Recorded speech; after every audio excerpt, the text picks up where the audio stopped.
But as we know about the human mind and learning, we get programmed through the subconscious. So if it's just going in there subconsciously, it's going to have an impact on you. And I know now in my adult life, especially from the learning and the growth that I've done, that stuff that I was subjected to from a young age has helped me to grow into who I am now and have that growth mindset, especially.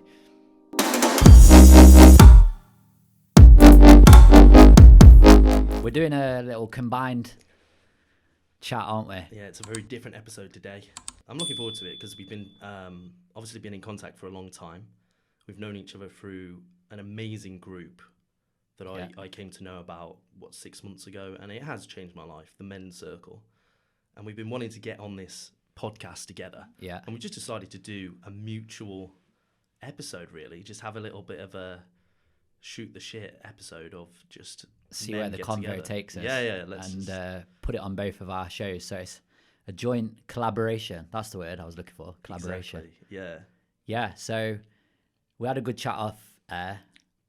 We said we probably should have started recording it.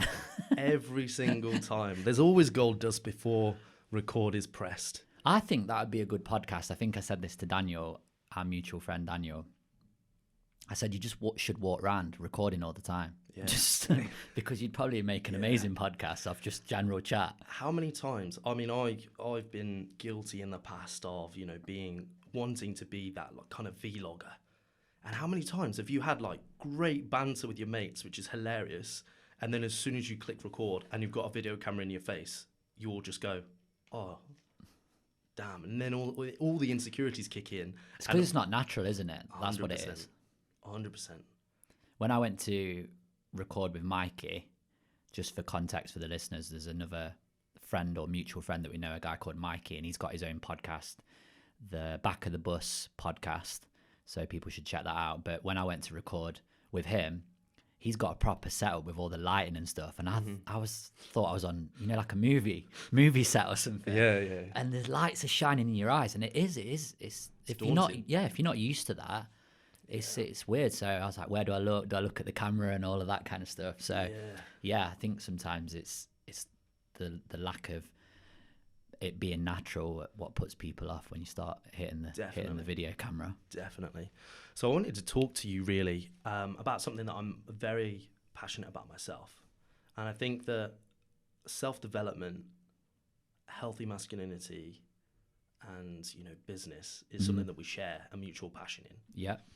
But I also think that we've lived different lives. We've got very different stories. And I just think that's a really interesting topic. And as I said to you before we started recording, that, it's so interesting people's stories and, how that's then shaped them as an individual, where they've come from. Yeah. And before we were recording, we went for a little coffee and, you gave me a little bit of insight there into your upbringing. And I think that was just really interesting too. So I think... Should we start with our stories? Yeah, let's start with our stories. Yeah, for sure. That's a great... Where do you want to start? How far do you want to go back? Yeah, let's... Because this will be great for my audience as well, because I'll have listeners, but they might not know my complete story. Yeah. So I think it's a great thing to do, and people resonate with stories. 100%. Let's start at the very beginning, because I think it's interesting to know where that journey began. So where was that first point in time that you were kind of aware that you were working on the betterment of yourself and your mindset? Interesting question. I really started taking my own self-development and my own mindset and just looking after myself in general. I really started taking that seriously in 2015, so 7 years ago. But then when I think about it, I've always been a learner. Mm-hmm. I always enjoyed going to school and the educational side of school. A lot of people, particularly guys, they hated it and they didn't want to go. I always really enjoyed school and I enjoyed learning. I've always been a lifelong learner, and I'm still learning now every day. That's one of my almost personal core values, is I do my best to learn something new every single day. And that's the beauty of being a human being. We can learn and we can grow every single day to better ourselves. So yeah, I think I've always been a lifelong learner, and I've always been around learning and educational material. and self-development, and we spoke about this in the coffee shop, and I can touch on it if you want me to. Yeah, my parents growing up from a young age, probably from when I was 6 or 7, they were involved in network marketing. Amway, have you heard of Amway? Amway is like one of the biggest, the most original network marketing companies as well. I think they first came around in like the 60s or 70s, so one of the original ones. And obviously network marketing, more so now than back in the day, it's got a bad rep with pyramid schemes and all this kind of stuff. But the great thing about them being involved in that from when I was a young age is they were subjected to all of this positive mindset and personal development and personal growth. So they'd go to seminars, come home with boxes of books from people like Zig Ziglar, Jim Rohn, all these kind of motivational speakers that are from 30, 40 years ago that paved the way for people like Tony Robbins, and the list goes on and on. So they bring these books home, and then they started putting like posters on the wall with motivational quotes and all this kind of stuff. And as a young kid, you're looking at it like, oh, I don't really get this and I don't know what it is. Yeah. But as we know about the human mind and learning, we get programmed through the subconscious. So if it's just going in there subconsciously, it's going to have an impact on you. And I know now in my adult life, especially from the learning and the growth that I've done, that stuff that I was subjected to from a young age has helped me to grow into who I am now and have that growth mindset, especially. So yeah, they did that. And then I used to always go on long journeys with my parents. We never really went abroad. I think when I was a kid, we probably went abroad twice, maybe. But my dad's family lived in Norfolk. So we used to go 3 hours to Norfolk and back, maybe a bit longer back then because cars weren't as fast and the roads weren't as good. So yeah, so he used to slam on these tapes, and tapes, that's showing how old I am. So put the tapes in the car and it'd be like, yeah, motivational speaking and all of that stuff, the stuff prior to Tony Robbins, really. Tapes on, yeah, you can achieve your dreams, visualization, goal setting, all the stuff that we know is super powerful now. Indirectly, whether I was really taking it in or not, I was getting it in my mind in one way or another. So I was lucky with that. And my parents always used to say to me, read a book, read a book, read a book. And then my dad even bribed me. He said to me, if you read a book and just give me a 1 page of A4 book report on it, I'll pay you 10 quid per book you read. Still Amazing. Didn't do it. Yeah. Never did it. I only started reading properly January 2018. So what's that, 4 years ago, coming up for 5 years. That's when I started taking reading seriously. And I think maybe if I'd have listened to my dad, I'd be somewhere different now. But everything happens how it should. So that's a bit about my upbringing and what I was exposed to from a young age that's helped me to grow and develop. But there's loads more to the story, so we can go wherever you want to go with it. And yeah. My story's so different but similar in lots of ways. My mum and dad were not of that nature. Yeah, my mum and dad were grafters though, because this is one thing just before you go into your stuff that I want to add on, and I mentioned this to you in the coffee shop. My mum and dad put this stuff onto me, but they never did it themselves. Sorry, mum and dad. So yeah, they used to say all this stuff. Ali, make sure when you grow up, you do something that you enjoy.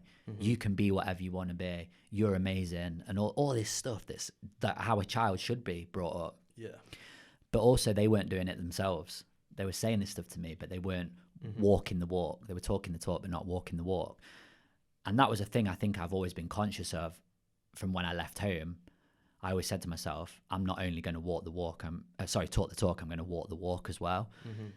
So yeah, they weren't really doing it. They were grafting at points. My mum was working nights in an old people's home, nursing home, grafting. My dad, a lot of the time when I was young, was out on the road going all over because he worked for a pest control company, and the head office was in Wales, but he was in Scotland, London, all over the place.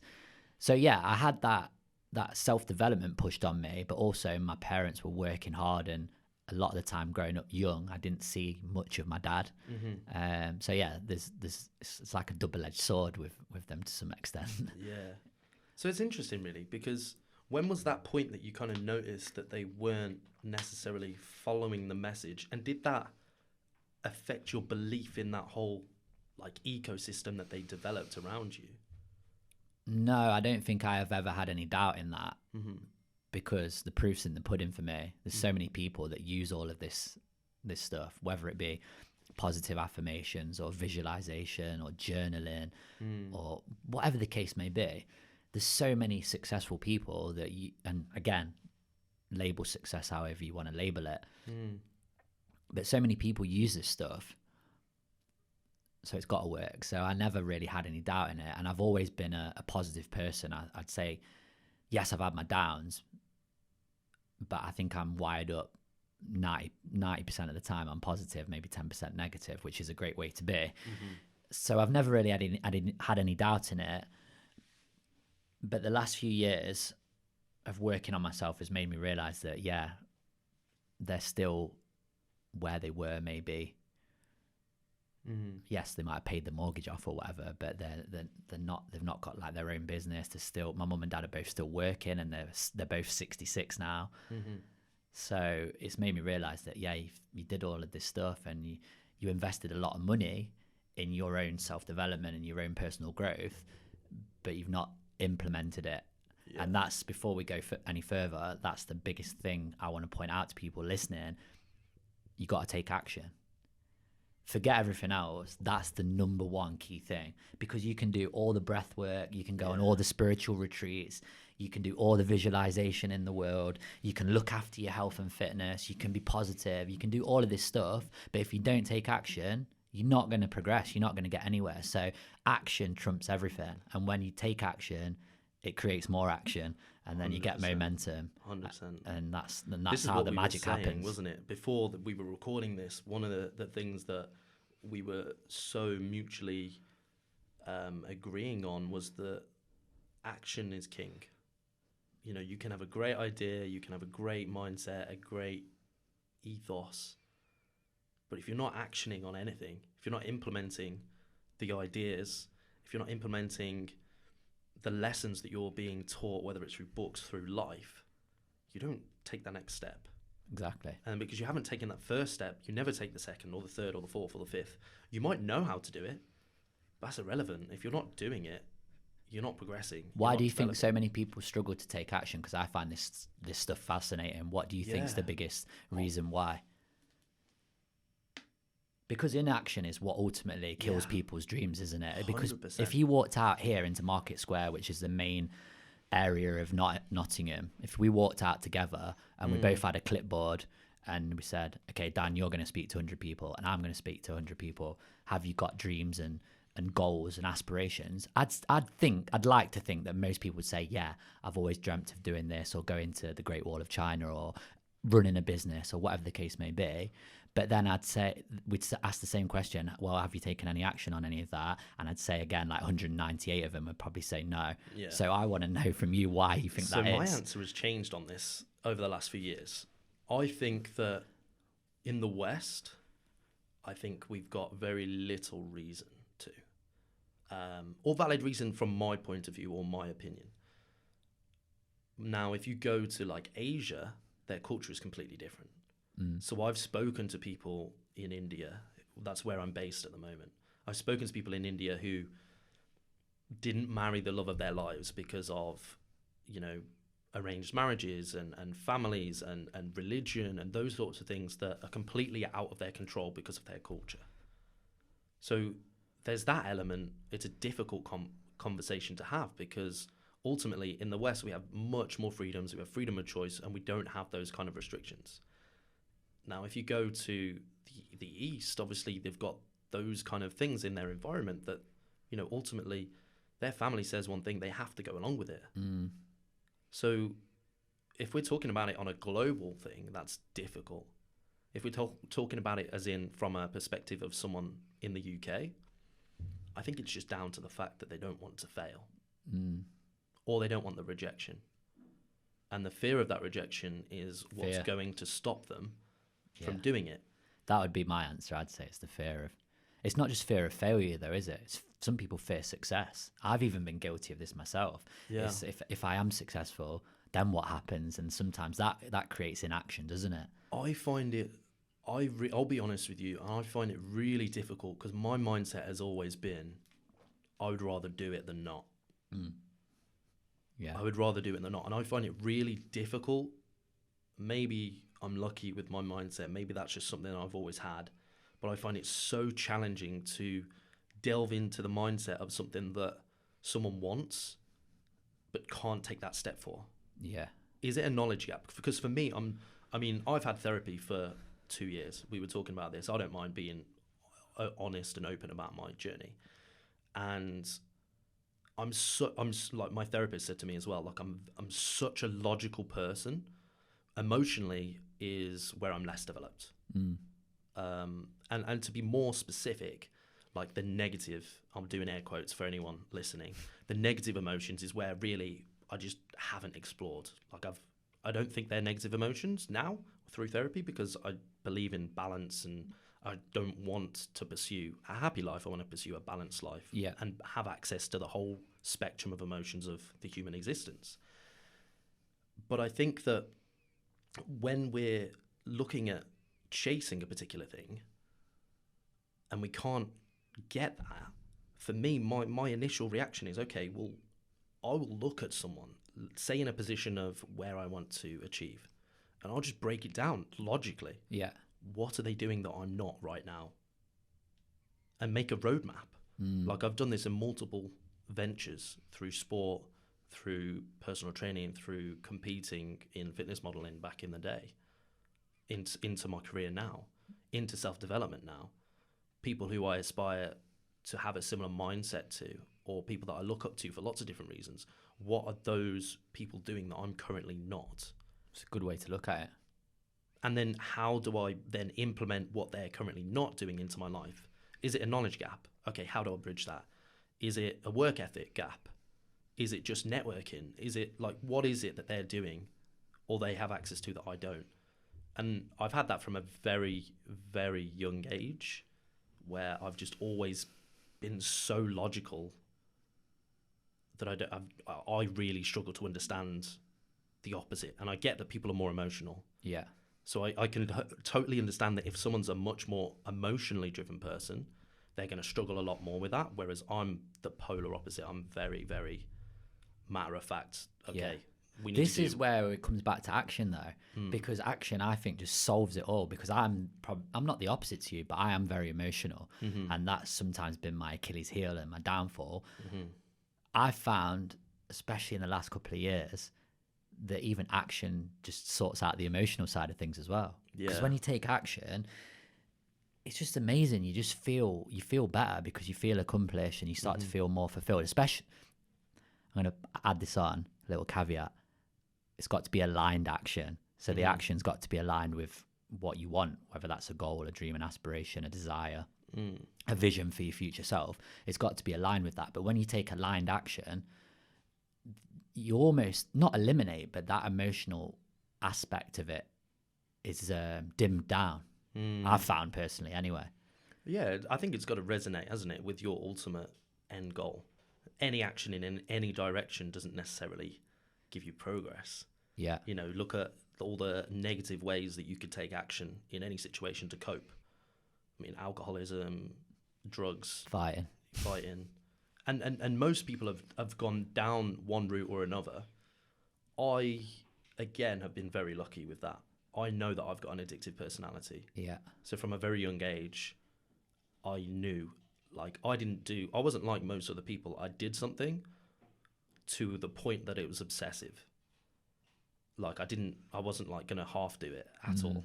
All or nothing kind of thing. 100% all or nothing. It was with my absolute every being of my essence. Is this your whole life? You've been like that? Everything, yeah. And it all comes back to, like, just from my point of view, the start of my journey was I was insanely high energy as a child. And my mum and dad just couldn't cope. They were like, we need to do something with him. Like from like 3 years old, I'm talking. Like, Yeah, they were almost like ADHD kind of thing. oh, or- 100%. Yeah, I've said this multiple times. I won't go and do the test because I don't want the label, but I'm definitely on the spectrum. So they put me into gymnastics from a young age because I was running around flipping on the couch in their house and doing cartwheels and basically hurting myself at home. yeah, They were like, let's just channel this. What can we do to make him more productive in this venture so that he's not going to hurt himself as well. yeah. And I'm sure I was annoying the hell out of him. So they were like, let's just put it in somewhere where he's out the house and he's actually doing something good. Yeah.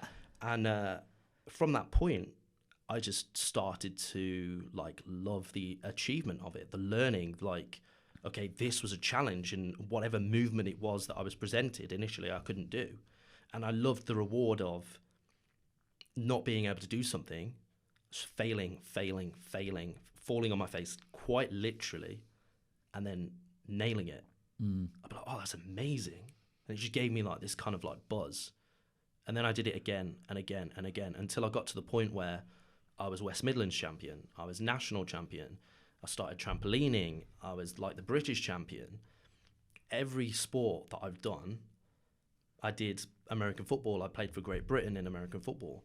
I got to the point where everybody now will tell you that knows me, I'm ridiculously competitive. I'm not interested in a sport. If we're playing for fun, I'm genuinely not interested. Like, I want to win. And some people will say that's unhealthy, and to a certain extent it is. Like, and I'll own up to that because I don't have fun at stuff. If we're like playing family Monopoly, I want to win. Yeah, I want to dominate. Playing to build 5 houses or 5 hotels on Mayfair. I want to win, and like it's a sore subject. Like, my family they just won't play ball games with me because where they're like, oh, well, you could have helped me out there, and I'll be like, well, why would I? I'm trying to win. Yeah. So they don't find it fun. Whereas, like, for me, I don't get fun out of that. Like, I want to win, and I've always been like that. And I think my self-development journey has come from my mum and dad, very like working class. Mum's a civil servant. My dad was in IT. Your parents still together? No, divorced. And my parents are separated as well. Not divorced, but they're separated. yeah, they're like, and to be honest, my dad wasn't like, he was a workaholic, but wasn't really of the nature that he wanted to progress. He had the mindset of, that there was too many games played in the workplace. He wasn't a competitive man. Yeah. He didn't want to play the game. Like, he said that multiple times to me. It was like the people that get promoted, they play the game. And even as a child, I remember thinking, well, like, play the game then. Like, like, if you want to like escalate up that pyramid, then like, if you can see that that's what you need to do. Some people just like being comfortable, don't they? Yeah. I think they do. I think there's nothing wrong with that. No. And that if that's how you want to be, then that's cool. But I'm just not wired up like that. I'd rather get a little bit uncomfortable and take myself out of my comfort zone and step into the fear to because I know that's ultimately how you grow. Yeah, there's a lot to be said though with comfort because there's security in it. Yeah. However, with me, whenever I've been in a position of security, I get bored. And again, I don't know whether that's just my mindset or I don't want to keep saying ADHD because that's obviously an illness. I don't know if I've actually got it. I do like to joke about it, but ultimately, I think most entrepreneurs have got a little bit of ADHD anyway. Yeah, but I think that once I've mastered something to the point that it gets easy and comfortable, I want the next challenge. Yeah. And I don't know whether that's because of sport from a young age or whatever. But at school, you mentioned that you loved school. To a certain extent, up until secondary school, I loved school. Like, I loved it. It was great. I was a bit the other way around. I didn't really particularly enjoy junior school, I don't think. Yeah. Because I think I got bullied a little bit at junior school. But then when I went to secondary school, I went to a school where I only knew one or two people. So I had to create a whole different set of mates. And I think it allowed me to come out of my skin a little bit as well. So I really enjoyed secondary school. Yeah. I had a bad time between 14 and 16. That's because I lost somebody that was really close to me. But yeah, I still enjoyed it. I thought it was a good time, secondary school, for sure. Secondary school was an interesting one for me Yeah. because I've always been very good at retaining knowledge that I'm interested in. But at the same time, the reason why I didn't enjoy secondary school was because I wasn't pushed enough. Right. So I didn't know this. I wasn't really aware of this until 18, 19, 20, when I started my own business and started to like really push there. But what happened was I kind of, like, my mum and dad got divorced. I didn't really think up until recently that affected me in any way. How old were you when they got divorced? 10, 11. So literally coincided with me Yeah. going into secondary school. Yeah, that's going to have a big effect for sure. And at the time, I remember that there was only one other kid in the whole school that was like going through the same thing as me. And it was a really close mate of mine. So it was actually okay. So we kind of had that and we bonded over that. But there was no one else. Yeah. It wasn't common back then. Yeah. Obviously, it's part of the course now, unfortunately. You know, it is. But what happened was I started to react. I had no control of that situation. Like, my dad was an angry man. So like I didn't know how to react as a developing man. Like, I didn't have like a healthy. So how did you react? Did you copy like what your father did, or 100%. Yeah. So That's what it. happened was I started to be the bad boy. Yeah. I started to, like, you know, lash out at people at school, like friends. I never bullied anyone, but I you know, I gave people shit. And like, you know, when the teachers, like, I just was the class clown as well. So I was reacting like I was getting in fights. So what happened was every single PTA meeting, like, the teacher would be like, he's really intelligent, but Yeah. he's disruptive, but he gets in fights, but blah, blah, blah. And eventually what happened was they like dropped me down the sets because I was so disruptive. But you didn't need that. You I need didn't to be need in the that. high sets I to needed get challenged. Exactly. Yeah. And the issue was, like, at GCSE School's level, a mad place, isn't it? at mad GCSE environment. level, like, I remember, and now it's absolutely ludicrous, but I remember being proud. I didn't do a single iota of revision, and I walked away with A's and B's. Yeah, yeah, yeah. But now if I'd have like revised and I actually applied myself, I'd have smashed it, done A stars. I was the same. But- I proper sacked it off for my GCSEs. I should have got mainly A's. I ended up walking out with sort of, I think I got 4 B's, 5 C's in a day. But when you think about it now, when you look back, it doesn't mean anything, does it? Yeah. It means very little. Yeah, What I it think does it- mean something, but it's not the be all and end all. What I think most people confuse what it actually means, and I think what it actually means to people leaving school. Just at all that my time. teachers are just turned off now that I've said that. Yeah, I think I'm going to save it here though, because I think what it actually means is it shows you your ability to apply yourself and what reward you get. And I think that cannot be belittled at all, because whether people check your GCSEs or not, it shows that you're able to work hard for X outcome. So Yeah. let's say you want A star, you work your arse off and you get that A star. That's that reward. That's life. That's that competitiveness that, you know, if you're going to be an employee, you need to be the best employee you're going to be to get that promotion. And I think that in that sense, regardless of whether people view GCSEs as necessary or not, I think any qualification that you get is valid in that right. Same with A-levels. You know, it depends what you're going into. A-levels, like for me, I made the biggest mistake. I stayed at the same school that did that to me, not understanding that process. I didn't have that self-awareness that I wasn't being pushed enough. I still had that reputation. I tried to change that reputation when I was in like year 10, just as I was starting my GCSEs, but it was too late. Yeah. I'd been an absolute dickhead for like 4 years at that point. So all the teachers like were extra vigilant of me. So anytime I stepped out of line, they tried to like slam it down on me. At which point, the new version of me that was like, well, hold on a second, I'm actually trying to change myself here, and you're slamming down harder on me than anyone else. That's not fair. Yeah. Like, and that just used to wind me up even more. And then because I was like in this new state of finding who I was, then the anger comes out, and then I'm like, now it's just like everything escalating. Yeah. and it's like an I unfair sometimes situation. feel sorry for teachers.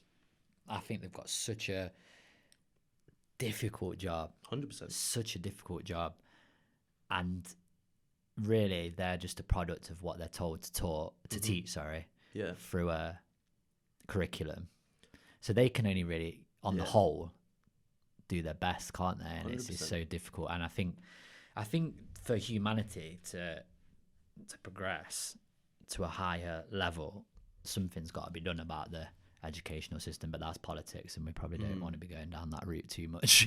But I think there's so many valuable things that you learn at school, valuable subjects as well. Maths, English, science, I think are really, really important. Also, I think physical activity, PE, is vital. However, there's so many other subjects that kids could be learning.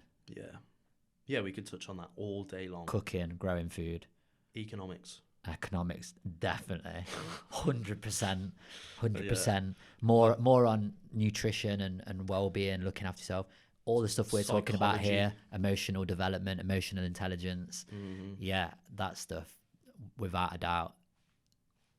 But it doesn't get. Then also as well, you know, it's so difficult because not everyone wants that. Yeah. And you know, if you're an entrepreneur, you're taking all of the risk. You know, if they want, and when I say they, I'm not talking about a global conspiracy. I'm just saying if the government want employees that can work, you know, they don't necessarily need to educate them on all that. So it's such a complex. It is. I don't have any experience of private schooling, but I can imagine that probably private schooling is slightly different in the way that the topics that they teach, the way that they teach, the way they teach you to think. I can imagine that's very different. But one thing that I think is so important that I think from my experience of secondary school was there was a couple of teachers that I really resonated with, and just because they saw beyond my bullshit. Yeah. I think everyone's got that though. If you went out and asked people, they'll all say, "Oh, I had this one or two teachers that not saved your life, but they were paramount in your development." I definitely had. Yeah. I can pick out probably one or two, particularly at secondary school, that saved my bacon for sure. Because for that very reason, they looked past you as being a student of their school and looked at you as a 100%. human being. Yeah. I have one, and I don't mind mentioning his name. His name was Mr. Hardman, and he was my form tutor. And he knew, I don't know how, but he saw beyond the, like, you know, the bad boy persona, the class clown. He saw beyond all that and was like, every single time I'd get in trouble, he became the healthy, masculine father figure that I'd never had. Yeah. He was like, "Dan, you're better than this." Every time he's like, "Look, you could achieve so much more than you currently are, and I know you could, but you're deciding to not." And I'd just be like, every single time, it didn't matter how angry I was or whatever was going on, I'd just be like, this guy sees me. And it was the most bizarre thing, because everybody else, I did lots of bad stuff in school, but I could have been like caught doing the worst thing, and he'd just take me into the room and be like, "Come on, talk to me. What's going on? Why are you choosing to behave like this? You're better. Do better," basically. And like just being challenged in that like kind of positive way, like I respected him because it didn't matter what anyone else had said, like how I'd behaved, what I'd done. He just basically stripped all that away and was like, "Dan, I see you. Start actually living to your potential, because I can see it. At the moment, you don't." Yeah. And that was the most powerful thing. Yeah. Because when I started to like actually, it's almost meeting you on a level, isn't it? Yeah. And I think a lot of, not just teachers, but people in a position of authority, they sometimes talk down on you and over you rather than meeting you on a level. And I think when you can meet someone on the level, even if your views are completely the opposite to that person, if you can meet them on their level, that's when you're going to have the biggest impact on someone. So your teacher there, he was just meeting you on where you were at and beginning to understand you and look at you as I said, as more of a human being, rather than, "Oh, I'm the teacher, I'm going to come down on him, X, Y, and Z." And that wouldn't have worked on me at all, because every other teacher in the school was trying that approach. Yeah. And obviously that was just combative. So I was like, no. And then I was just bashing up against them. Yeah. He definitely stopped me going down a darker road for sure, because I was getting in fights almost daily. I was not hanging around with the right people. Yeah. I was getting into a dark place that I could have easily, like, you know, my life could have ended up in a very different way. Yeah. And I literally pinpoint most of that down to him. That's wicked. And he died actually when I was in year 10, 11. Right. I think he had lung cancer. I can't remember what it was. I was devastated. I bet. And they let like a couple of people from our class go to the funeral. Oh, okay. And I said, like, I basically begged, because I was like, look, this guy was everything to me. Like, I get that I've not been a good student, but he was everything to me. So it's me and one of my best girlfriends at school. We both went to the funeral. That was the best thing. Obviously, it was a funeral, but like I just felt so like incredibly humbled to be there. And I think kind of at that point, I was just like, you know what? Like, even though he's not here, like I felt like I had someone that believed in me in that point. Doing proud kind of thing. Yeah. Yeah. And that switched it for me. I was like, you know what? I need to do this. Like, he believed in me. No one else believes in me here. I didn't even believe in me at that point. You know, I'd achieved lots in sports, but when I got to secondary school, I was just so angry. I gave up on a lot of my different sports. I was just spiraling. Yeah. And he kind of stopped me and was like, look, come on, let's go. I think that's so important. 100%. If you don't have that, you end up... And so many people haven't got it though. Guys, especially that positive male role model is severely lacking. I mean, I didn't have that. And my dad moved to New Zealand when I was 16, 17 maybe. That's crazy. So, like, I rarely speak to my dad now. So that's the thing. Like, one of the things is when he was in my life, obviously, they were going through their divorce for my formative years. And then, like, after that, it was basically me and my mum and my sister. Yeah. So there's lots, like, I had to figure out a lot of stuff, like we've discussed in the men's circle. Like, a lot of men nowadays have had to figure out everything on their own. Yeah, what it takes to be a man. And it's difficult without a positive role model. Yeah. It's really difficult because you fuck up. Yeah. I mean, even with a positive role model, you're going to fuck up. But fucking up and then, like, you know, me, from my perspective as well, having just female role models, like how women deal with a situation versus how men deal with a situation is obviously different as well. Yeah. So it's like, you know, the advice that I was sometimes getting from them would, like, just didn't resonate. I was like, that doesn't feel right, you know? So it was interesting. And that's why when I did find the men's circle, I was like, I love this. Yeah. I love it. It's cool. Because, and also, I don't know about yourself, but I just tend to find that women are so much more open to self-development, so much more open to reading, so much more open to lots of things as a general rule of thumb. Yeah. But then when you kind of speak to some men about it, men are a lot more dismissive. So my kind of like, if I'm talking to a lot of guys about self-development or mindset, spirituality especially is a big one. Me and Daniel have been over this so many times, and we probably brought it up when we did our podcast together. That is a problem in the West. Yeah. Is the lack of a grounding in spiritual practices, whatever that spiritual practice may be. Yeah. Whether it's meditation, prayer, sitting around a fire, chanting, humming, whatever. As soon as you mention spirituality, you can even see most men go, yeah. And they're like, oh God, I'm sat with a hippie. Yeah. Or I'm not about that. Like, instantly. Yeah. But spirituality can be anything that you want it to be. Like you said, it could just be meditation. It could be connecting with yourself. Emotional development. Exactly. And that's when I found that group, and like it was an all group of men. I was like, this is amazing. Like I want to milk it for what it's worth, because like the amount of people in there are on the same journey, obviously completely different experience of life, but ultimately we were all there to be better versions of ourselves. Yeah. And that's such a value. Again, though, let's pick that apart. Why do you think so many men are in that cycle of they're not like me and you, they don't want to grow, or they're shut off to it. Why do you think that is? It's such a difficult question, I think.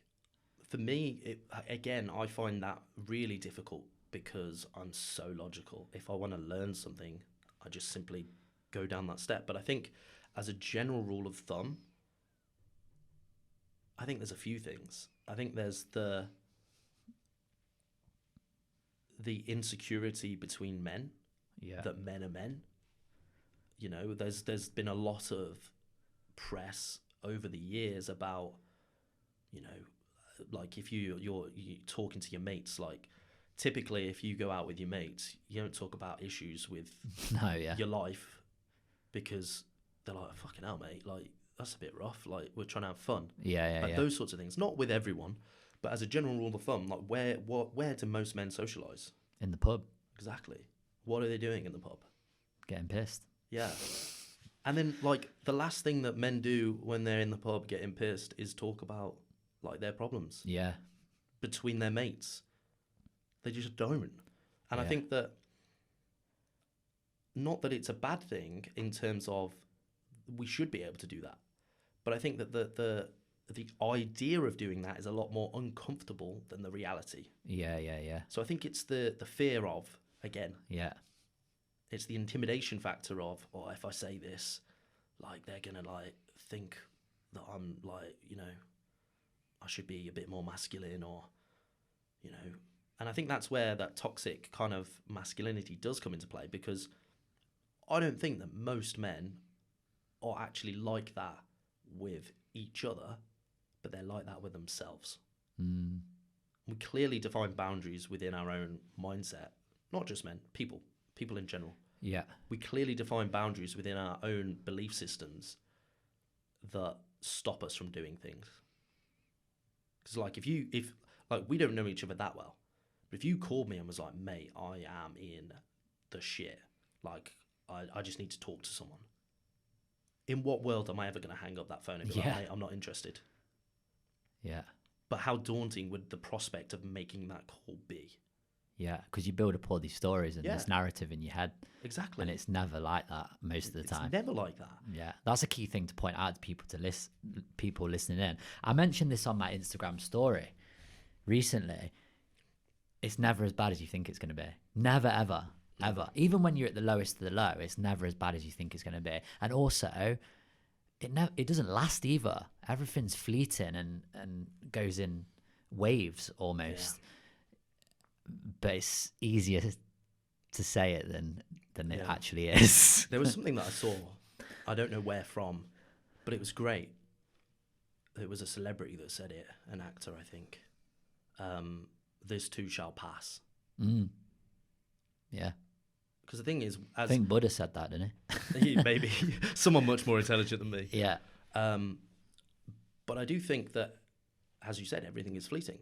Mm. Great, you're having a tremendous day, but what about tomorrow? Like, that's going to pass. And I think that's where being present is critical. 100%. And this is something I'm massive on. Mm-hmm. And being present in the moment, it eliminates that fear and it eliminates that worry when you are present. Again, though, in the same breath, that is difficult to do, especially in this modern society where everyone and everything is vying for our attention, and we've got a bloody supercomputer in our hand, stuck to our hand, that's vying for our attention. It's so difficult to be present in the modern age. I think the thing that I realised over the last few years of my therapy and self-development journey was, for a long time, I was aiming for a happy existence. And in one of my sessions, a simple question was asked. Would you aim for a sad existence? I was like, no, of course not. Why would I do that? And my therapist was like, well, exactly. That's one of many emotions that you can feel. So why would you only want to experience one of them? Yeah. And I actually, like, I'd never even considered that there was another possibility, because everyone's like, I just want to be happy. I don't want to be happy anymore. I don't want to live a happy life, because that's one element of life. I want to live a balanced life, which means I'm going to be happy, I'm going to be sad, I'm going to be anxious at points, but I need to know how to manage all of these emotions. Yeah. And one thing that my therapist said to me was, if I'm always aiming for happy, anything less means now that that's not a fulfilled existence, because this is my end goal. But that's unhealthy in itself. You cannot be happy or ecstatic, however you want to describe that, 24/7. But if you're fulfilled, it's completely different. Absolutely. Fulfillment's the key word. Mm. Yeah. I think with happiness as well, it sounds a bit cliche, but I think you choose to be happy. People think that happiness is a destination. It's not. You can choose to be happy, and you can choose to be happy whilst you're on the journey, whatever journey you're on. Whereas a lot of people think, oh, well, when I just get to X or I get to this goal, I'll be happy. And they see happiness as a destination, and it's not. You can choose to be happy right here, right now, in this moment. And it's conditioning as well. It goes back to, I think, what we were saying. Yeah. Are you taking steps towards something that you want to achieve long term? Yeah. And this is the conversation I have very regularly with clients, with people, business associates, is, you know, if you're doing something right now just for money and you hate it, that might be fine short term. But we live in an age now where almost anything is possible through the internet. Yeah. Literally almost anything. I'm not saying everything, but, you could drop ship. You could do anything that kind of sorts your passion into some kind of financial business. You can monetize everything now. Yeah. Everything. Literally. Everything. If you're passionate about sewing, you can monetize sewing. Yeah. I mean, it's bonkers. I'll give you an example. At one point, one of my life's kind of directions was I used escapism. And rather than drugs or alcohol, I used gaming. Oh, okay, yeah. I was like a hardcore gamer for 5 years. During that time in school when I wasn't when I wasn't being violent or abusive or, the bad boy or the class clown, when I got home, I escaped. Yeah. Now, back then, everyone was telling me that was a waste. And it was a waste. There was nothing coming of it. I was enjoying myself. But look how much money people are making now from playing games. Yeah. Twitch accounts, streaming. Crazy. Tournaments. Yeah. E-gaming, all that. E-sports. None of this was a thing 10 years ago. 10 years ago is not a long time. No. And now you could be a multimillionaire just from playing games. Yeah. The world we live in is mad. But what I find is the difference is the mindset. Is I'm now in India with some people that are incredibly successful in all sorts of industries. The film industry, the medical industry, coaching industries, with stuff that even through my kind of experience in business so far has expanded my belief system in what is actually possible. Yeah. And I ask them all the time and they're like, well, why isn't it possible? Yeah. And then as someone with a limited belief system, you could be like, well, blah, blah, blah, blah, blah, blah, blah, blah, blah, blah, and reel off loads. But ultimately, someone has to do that, right? Yeah. And that's the way that I've kind of always looked at things. Yeah. Someone has to do it. I asked a similar question to a client. I'm not going to mention names, but to put it into context, he's worked for some of the richest people in the world. When I say richest people, I mean Forbes top 100 people. And I said to him, it was recently, it was in the last couple of weeks, I said to him, do you notice any patterns across these super wealthy people that you've done work for? And he said, there's one pattern that I really notice is that they don't take no for an answer. They'll find a way to get it done, to make it work. So that goes back to what you said about mindset. They're so driven and they've got a different mindset, whereas if someone says no and shuts the door to maybe the average Joe public, or maybe even to some extent to me and you, we might be like, oh, well, that's that done. Whereas these people, they're like, okay, I'll just go and find someone else that will do it for me, or I'll find a way to make it work. So the mindset is so important. Yeah. So important. And having that growth mindset that I talk about a lot, and I know you do, and I know Daniel does as well, that growth mindset is one of the best things that you can adopt. And we now know from science that your brain is plastic. It's like plasticine. Yeah. You can mold it into whatever you want. Neuroplasticity, yeah, right? neuroplasticity. Yeah. And I had a neuroscientist on the podcast a few episodes back, and he was saying that you can create new brain cells all the way until the day you die. And this is like brand new research. So you can still keep learning and creating new pathways until the day you put in the ground, or however you go to the next life. So it's crazy. But I don't think a lot of people are like this. They think, oh, I'm fixed. I've got my fixed mindset. I'm set in my ways, and that's how it is. And that's how it's going to be for the rest of my life. Especially like our parents' generation, they can be very fixed and very regimented in what they do and what they say and how they act and how they behave. However, I think it's so important to know that you can change it. If you do feel like you're quite fixed and are maybe even a bit of a negative person, you can change that. You can adapt and you can adopt a growth mindset, and ultimately it will put you in good stead if you've got that growth mindset. This is interesting because I had this conversation with one of my clients recently, really, really successful guy in business in India. And we had a discussion on whether you're born, nature versus nurture, basically. Yeah. What do you think? And I change my opinion on this very regularly. Oh, this is deep. So do you think that it is, if someone is in an environment, so let's say you're born into a fixed mindset family. Now that's obviously very challenging to now step outside that and be more growth mindset, because everything that you're saying is going to be squashed by your environment. Yeah. Now I believe in neuroplasticity, of course.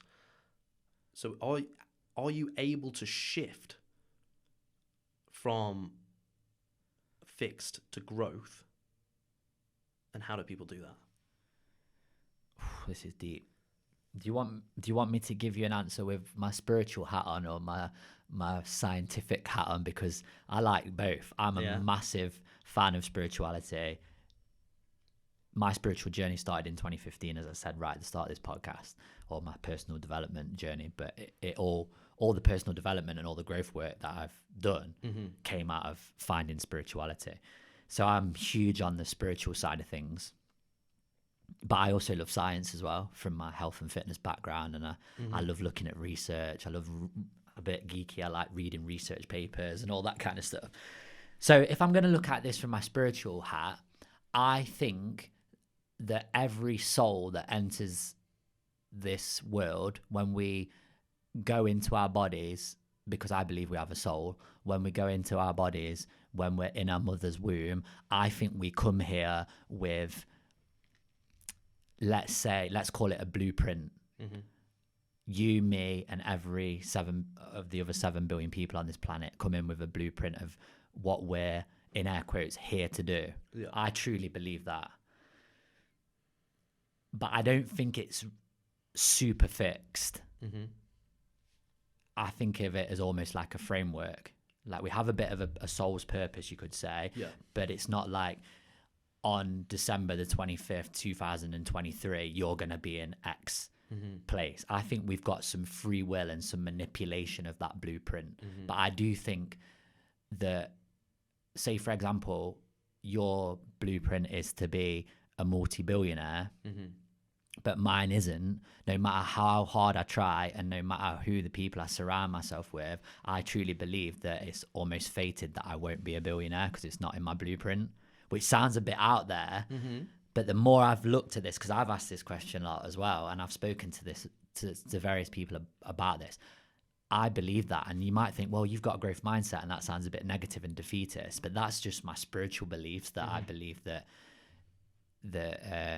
that's what happens.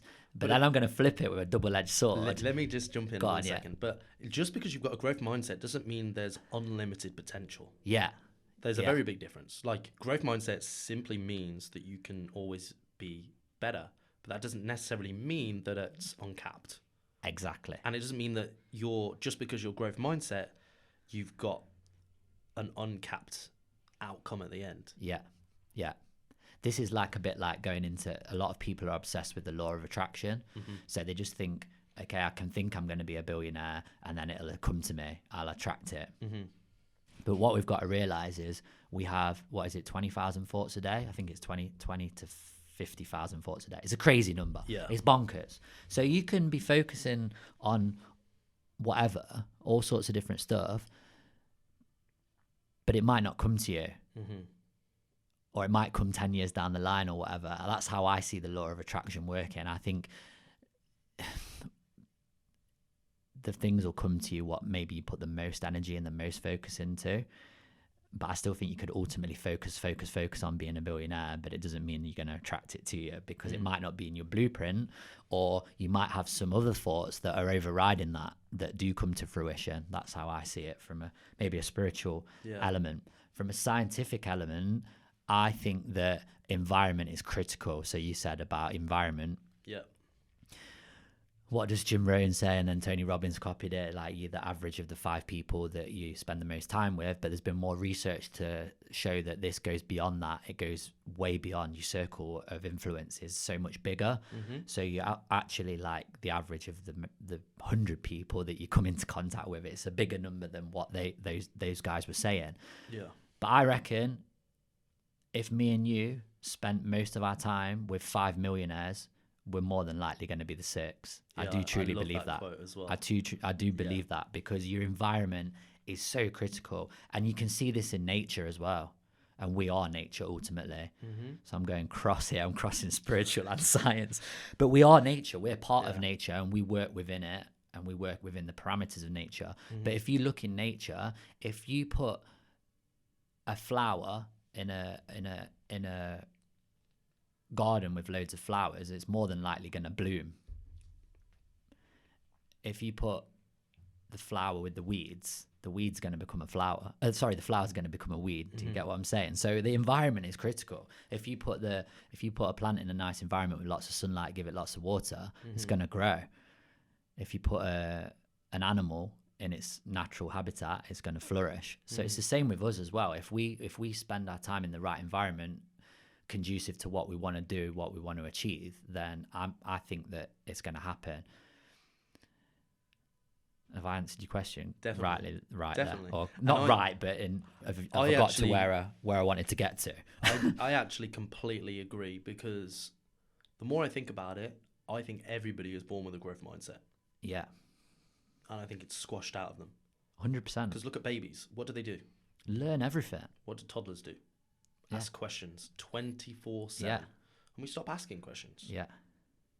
Because we're told that is the way that it is. Like some of the biggest lies, again, I'm stealing this quote, but some of the biggest lies that have ever been told are things like, it's not that simple, and it is the way that it is. Yeah. Because it might not be easy, but often it is that simple. Yeah. Yeah, that's where I go against the whole... I love so much about Buddhism. I love it as an idea and as a religion. I've got a lot of time, and I practice some elements of Buddhism in my everyday life. The one I go against is that life is suffering, because I don't truly believe that. I think life's a blessing. Life is amazing and life is incredible. And you can look at this again. If you go in India, you go to some places, or even I've been to Bali, I've been to Africa, and they're living in the like squalor, like the lowest of the low. Yeah. And they're some of the most happiest people I've ever met in my life. Content and fulfilled. Yeah, and fulfilled. And so you ask yourself, how is that so? Because they don't look at life as it's shit and it's suffering. They look at it that life is a blessing, and I truly believe that. I think you're gifted a life, and you might have multiple of them, and that's something else that I believe. I believe that we get multiple lifetimes, and we've been here before, or this might be your first time here, but and you might have another. I'm on my novice belt at the moment. Okay, I believe that. So with that in mind, I think that you've got an opportunity. Average life expectancy here in the UK, I think it's higher now. It's like 81, 82. So you've got 82 years to fucking smash it up and learn as much as you can and grow every single day and be the best person you can possibly be, best human being you can be. Yeah, life's a blessing, life's a gift. So, and I think if more people looked at it like that, people look at the glass like half empty, don't they? I like look at it as like half full, or Yeah. or fill it up or It's work on the glass. yeah. It's again like it's such a challenging kind of topic because I have been optimistic to the point of complete toxic positivity. Oh yeah, that can be a problem as well, for sure. Because I've had issues in my life where relationships have broken down in the worst possible way. Life's just throwing stuff at you, and I've just completely ignored it and just focused on the positive and been like, oh well, at least this is this. And to a certain extent, I think that that is needed if you want to do a certain if you want to achieve a certain level of success. My definition of success. I think there's What is your sometimes, definition of success? for me, it's a very deep question. My definition of success is to be constantly challenged and overcoming challenges Love it. while still enjoying that process. So for me, it's not monetary. It's no particular end goal. It's just I always want to just keep progressing, keep developing, keep changing, and enjoying that. So at the moment, it is success. But that's the problem is I had this conversation with my therapist not too long ago is where does that end? And does it end? Yeah. And ultimately, the more self-aware you are, the more difficult these questions get because you're 100%. like, hold on, am I now driven by some part of me that's trying to prove a point to myself or to others? Or is this the pursuit of something that I'm just innately meant to do? Yeah. I want to do it. And that's where it gets so complex. And then you have to like meditate on it, journal on it, like whatever Absolutely, it might be, yeah. is why am I doing this? And That goes back to what we said earlier, though, about why I asked you, why do some people, or especially men, not do this stuff, and they, especially spirituality.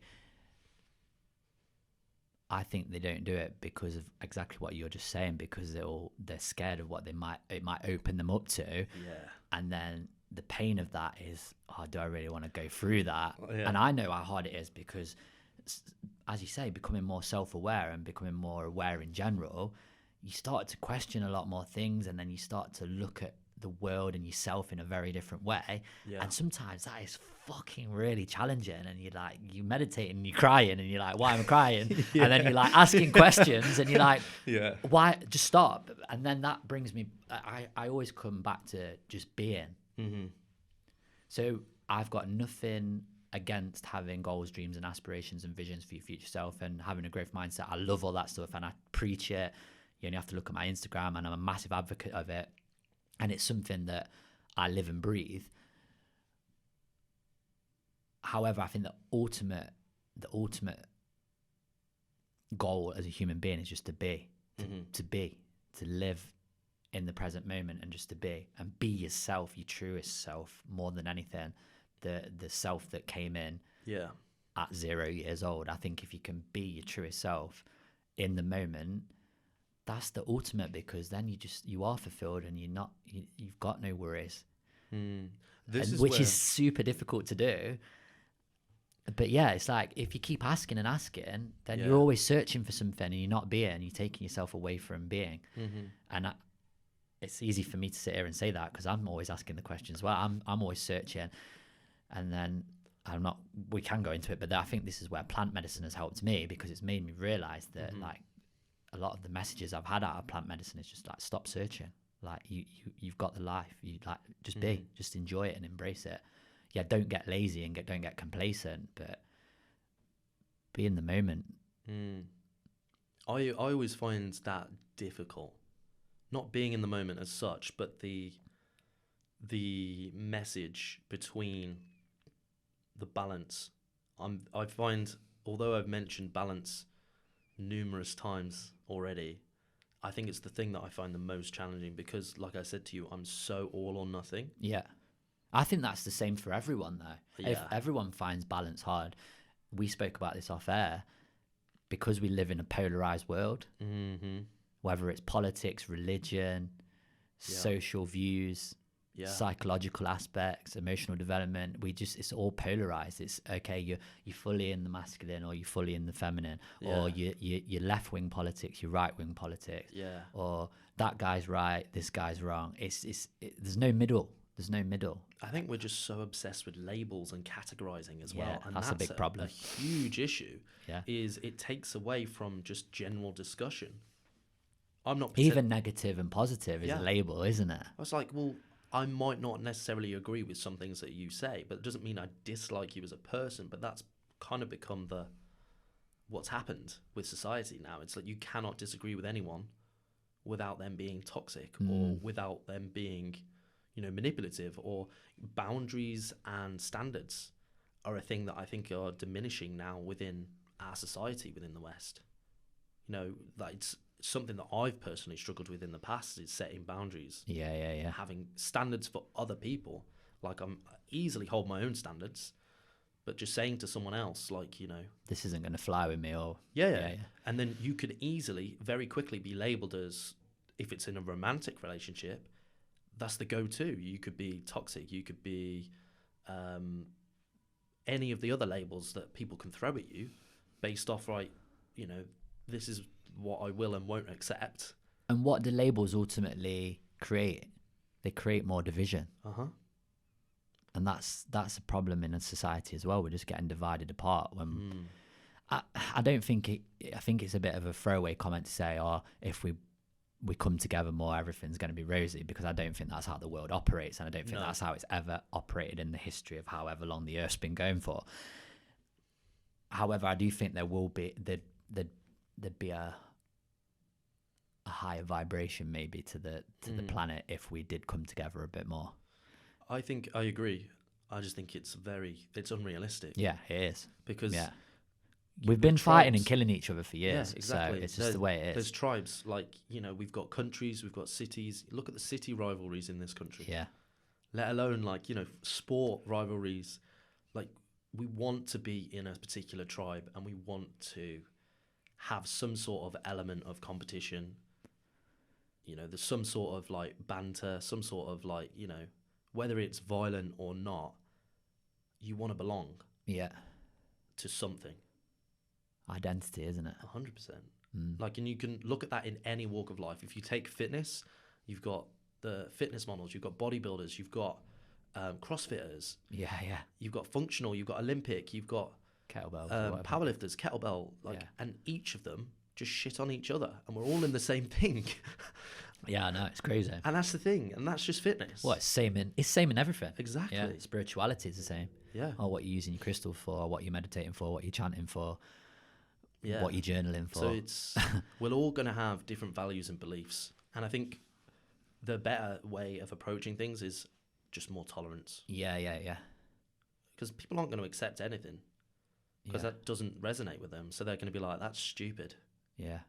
More compassion as well, isn't it? Like understanding and speaking to someone more compassionately and more empathetically as well. We're so quickly to shut people down and judge them, when if we listen more empathetically and then understand where they're coming from with an element of compassion, I think that'd go a long way as well. How do we do that? Because I think that's interesting for the listeners, because that was something, and still something now that I kind of struggle with. And I've had a few instances where in my business recently, I've had to set harsher boundaries. And Daniel has a good phrase with leading with love. Yeah. And then for me, instantly, when I first heard that, I was like, well, that's weak, really. That was my initial first thought of, not weak in the sense that leading with love is like, how do I clearly define a boundary whilst also leading with love? And it was something that I struggled with in terms of understanding, because it seemed like a complete juxtaposition of words there. Like I'm clearly, for me, my experience of boundary setting as a child and as a teenager was very harsh, very defined, violently put down. Like, that's it, done, you've crossed it. Yeah. And now X is a repercussion. So I've been working with Daniel now for a few months and in the circle. So I'm interested to get your perspective on that. Difficult. To me, this all comes back to your upbringing as well. And if we want to use the word in air quotes, programming, I think a lot of this boils down to that. So let me use myself as an example, because I can only really speak on this from my own experiences and from my own makeup and personality. For me, I've always been, let's be honest, I've been quite weak, bit of a pussy, bit of getting walked all over, very emotional cat, always walking or running away from confrontation, never really standing in my power. So I'm good at that side of things, of the emotional side. So I'm really good at loving. I'm really good at being compassionate. That's I'm really empathetic. That's my almost, if again in air quotes, natural makeup. So I think to some extent you have to look at your almost your natural makeup, or the programming that you've received, or the way you've been raised, and then to some extent do the opposite. So for me, I've been having more success when I stand strong and maybe act like you've acted growing up. So, right, this is my boundaries. I'm being firm with it. I'm not going to bow down to you. I'm going to stand it in almost like that alpha male persona or character. And I feel like that's worked well for me with this. So you could say maybe I am leading with love because I've got that loving nature to me, but I'm just being more firm and more assertive with how I'm delivering it. 100%. Whereas if you're the other way, if you are more like how you've been, where maybe more of an aggressive nature, more dominant, more in air quotes alpha male, then you might want to look at the way you deliver it maybe from more of a heartfelt center. You might get better results doing that way. So that was a weird way of answering it, but I think it's quite a good way to look at it. And I think just knowing you, I don't think, so for me, I'll give you a perspective on where my boundary setting was versus where it is now, so that everyone has more context. For me, it wasn't necessarily about, I wanted to be the polar opposite of the way that my dad set boundaries. So yes, I was very harsh and very quick to set them, but it was just an instant, like, if you crossed that you were out of my life. That was it. Yeah. Done. Callous. Like, that's it. Like, I'm out. Like, it didn't matter if you were a friend, didn't matter if you were a girlfriend at that time, like, or we were dating. That was it. I'm done. Now, working with Daniel, doing self-development, those sorts of things, I try and be more empathetic without the boundaries still being crossed. So if they've been crossed, obviously, whereas before I maybe wouldn't have even had the conversation through insecurity, I'll now have that conversation and say, look, I felt uncomfortable because this crossed my boundary here. This is why it made me feel uncomfortable, X, Y, Z, for example. Leading with love, I still found that really challenging because I was just like, it's just something that I wasn't ever exposed to. Like, I was fine when, like, I could be very emotional and very loving, romantic, all those sorts of... Sorry, I've got that. Very emotional with all sorts of things in the relationship as long as it was going well. And then when it went south, or they did something within the relationship that hurt me, like, that then was like, it was a real difficult kind of way for me to deal with things. I just couldn't, it just wasn't there for me. Like, I just had no programming for it because my only real experience was my mum and dad. Yeah. They got divorced. That was it. And then there was a real toxic kind of dynamic, after the divorce. And then my uncles, all of them divorced, remarried again, second time, happy. So what's that saying to you as a youngster? That's saying that you don't get into a romantic relationship, you don't get into a loving relationship because they all end in quote unquote failure. Yeah. And also the more unhealthy message at the time was initially in my first relationships was, I don't want mine to fail, so some of my boundaries don't necessarily count or matter. Because then that meant that I knew that if I actually acted in the way that I wanted to, that relationship was done. Yeah. And I didn't want that. I wanted a relationship that lasted because everyone else in my family had failed. Yeah. So I think that's more dangerous of the two, because then you're completely giving up who you are, your own happiness and sanity. Yeah. Just to save potentially a relationship that isn't fulfilling, just for that label of, like, success, if you like. But that was a really interesting experience going from, I've kind of had a whole kind of meander of boundaries, because initially it was very, very strict. Then it went like lax with those relationships to then again, now it's a lot more strict. Yeah. That just answered your questions. Have set boundaries. Yeah. If you want to use the word strict, you could, or have set boundaries, but deliver the boundaries with a compassionate element. Yeah. The one that I liked recently, I voice note down for Daniel for a long time about with my business. There was a couple of occasions where like clients had committed to a certain amount of time, and then within that time frame they wanted to jump out. Yeah. And my first thought process is I'm a very empathetic person. So this is where like the logical side of my brain switches off. Yeah. And I start to think, I'm like, okay, the British economy is not doing great. We've got a cost of living crisis. We've got all of these things and all of the kind of old conditioning before my self-development starts to kick in. Yeah. And I'm like, oh yeah, it is a difficult time. But then also they did make a commitment, and ultimately, It's a fine balance. Am I being a good coach? Because potentially they're just having a wobble. Yeah. Is it a wobble of, okay, I genuinely can't afford this, or is it a wobble of, there's lots going on, and I'm stressed, and blah blah blah. So I spoke to Daniel about it and was like, look, what should we do in this situation? Because I obviously get what's going on, and I want to be a fair person. So I said to this person, let's just jump on a call, let's discuss everything, let's get it out in the open. And I was nervous to have that conversation for obvious reasons. And I thought, ultimately, I'm not pressuring here, but I want to get the best out of this person.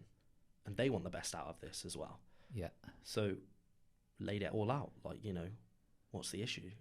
What are you struggling with? How can we help? Like, is it a financial constraint? Like, what is actually going on? And I won't go into the details, but ultimately, after that difficult conversation, our relationship as coach and client was even better. Yeah. Yeah.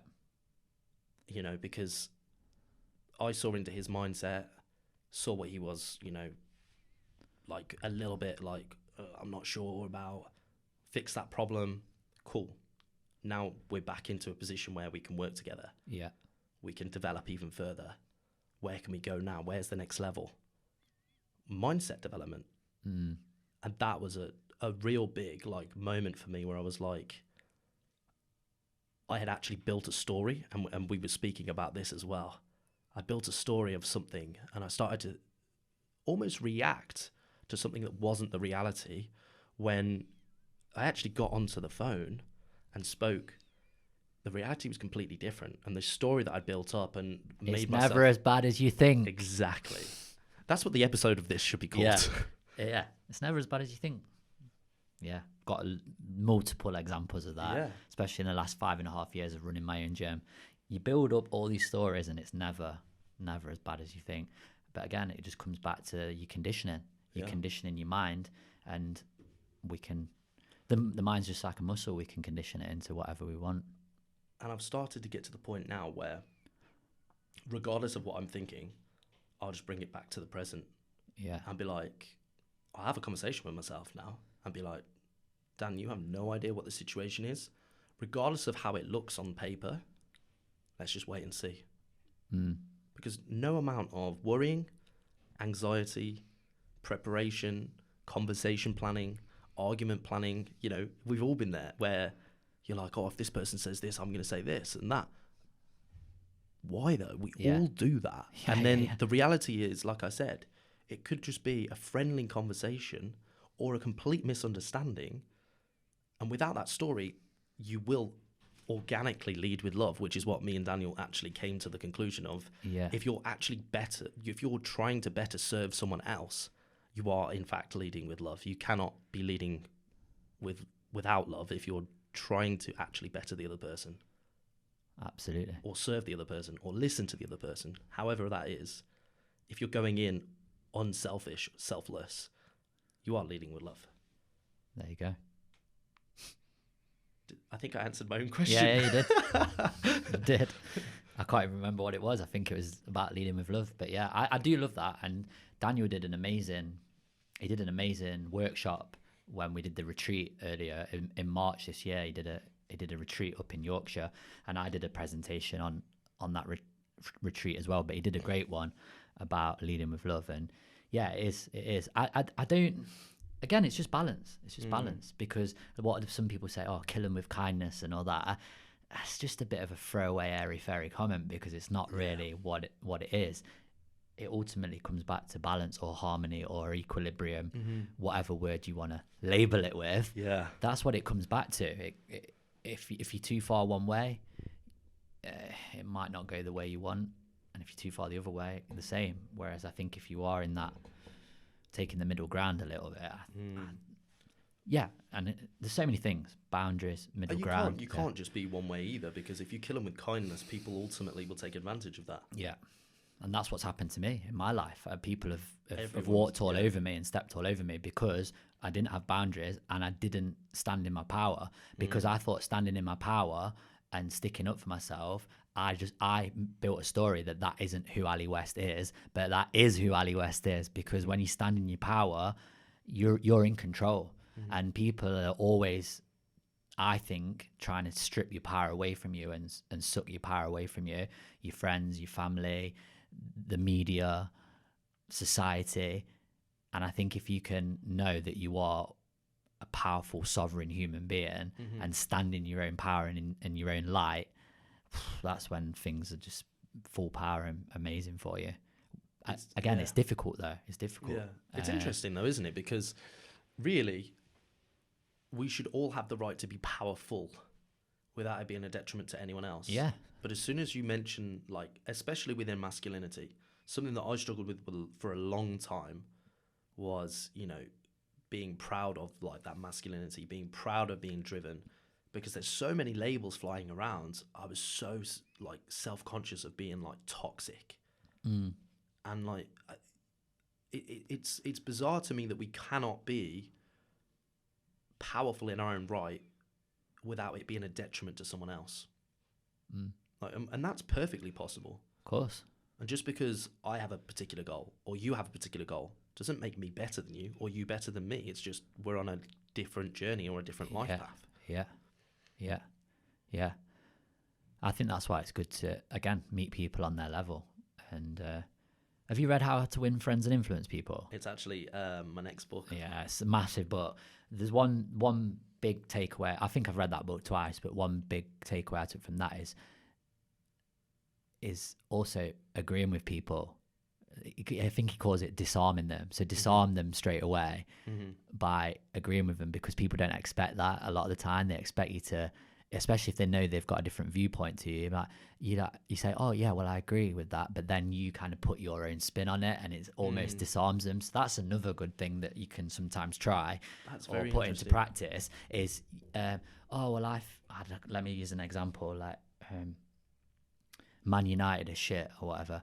Oh yeah, I agree with you, but also they could be good because they've got players that play in this format, and you switch it more to your perspective. But it's like you are agreeing with them initially, but you're kind of not. It's a weird spin on it. But I've used it quite a lot, especially with shitty comments. Not that I get a lot of shitty comments, but sometimes you just get that person on Instagram, don't you, or Facebook, and like, you don't know what you're talking about. LinkedIn's the worst app actually for it. Like, you don't know what you're talking about. You're privileged, blah blah blah, and then you just agree with them, and they're like, oh, I didn't expect this, and you almost disarm them a little bit. Yeah. But that's the same with leading with love sometimes, because sometimes it can disarm them because they think, oh, you're going to come back aggressively, but you come back with a more compassionate response, and it's like, whoa, I didn't expect that.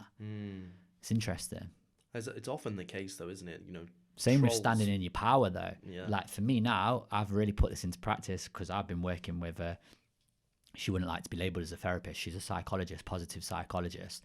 I've been working with her. I've actually just finished, but I worked with her for a year. And she says, look, just try sticking up for yourself, standing in your power, see how it goes. And I've the last year or so really been putting it into practice, and it's so difficult for me because I've got such a resistance against it. But when I do it, disarm the person, they don't expect it because they're used to Ali that they can walk all over, and they respect you more. So I've got nothing wrong. Like, I think it's good to people please, to please people, to want to help people and serve people, as you said. But again, that takes you away from balance because you're so far and so worried about people pleasing and putting other people before yourself that it's a detriment to your own well-being and your own growth. So it's interesting. People pleasing is something that I at one point struggled with massively. Yeah. And it's something you have to like kind of catch yourself on. Because like everybody, I don't care who you are, people can say what they want. Everybody wants to be accepted by the tribe. It's an evolutionary thing. Yeah. If you're not accepted by the tribe, you die. Exactly. That's the message that we get sent.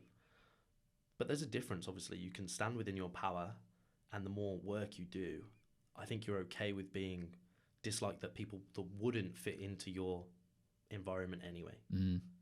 So it's like I used to want to be right as well. That was something else that I've like had to work through. Whereas now, like I don't need to. Like if we're having a conversation and you don't agree with me, it's cool. That's fine. Yeah. More power to you. Like, I don't need to say that you're wrong for X, Y, Z.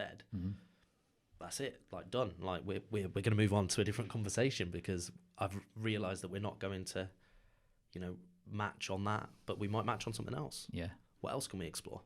Exactly. If we can find common ground, then ultimately that's the end goal. And that's how you're going to connect with that person as well. Yeah. I always say I'm always right sometimes. I love that. Mate, I think I've enjoyed that. I think it's wrap up time, but we can do it again. Yeah, for sure. I'm and down for that. That's the beauty of doing these in-person ones and going like that with no real topic. We've covered so much ground there, and I know that your audience and mine audience are going to get so much from it. I've really enjoyed it. Yeah, it's been fun. Sweet. We should do it again. 100%. We'll do it again. It might be remote though with our plans. We're going to be here, there, and everywhere. But yeah. Nah, mate, I'll fly over for you. Yeah. Or vice versa, yeah. Yeah. Trip to India, trip to Mexico. Yeah, we'll do it. We'll sort it out. Sweet. Thanks, mate. No, Blessing. thank you.